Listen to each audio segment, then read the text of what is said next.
بات کرتے ہیں ملتان کے بارے میں، جس کو پاکستان کا ایک قدیم شہر مانا جاتا ہے۔ کہتے ہیں کہ اس آباد شہر میں کبھی ہندو رہا کرتے تھے، جس کی وجہ سے یہاں کافی مندر دیکھنے کو ملتے ہیں۔ لوگوں کے مطابق اندرون ملتان میں ایک ایسا مندر موجود تھا جو ویران ہونے کے ساتھ کافی پراسرار بھی تھا۔ آس پاس کے لوگوں کو اس مندر سے خوفناک آوازیں سنائی دیا کرتی تھیں، جبکہ کچھ لوگوں نے اس مندر میں خوفناک چہرے دیکھے جانے کا بھی دعویٰ کیا تھا، جس کے بعد اس مندر کو مدرسے میں تبدیل کر دیا گیا۔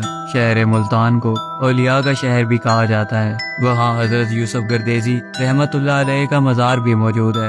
کہا جاتا ہے کہ مزار کے احاطے میں ایک مسجد ہے جو 400 سال پرانی ہے۔ اس مسجد کے بارے میں کہا جاتا ہے کہ وہاں مہینے میں ایک مرتبہ جنات کا قافلہ ضرور آتا ہے، جو ایک رات قیام کرنے کے بعد اپنے سفر پر نکل جاتا ہے۔ لوگوں کا یہ ماننا ہے کہ یہ ایک نیک جنات کا قافلہ ہے جو ہر بار مختلف ہوتا ہے۔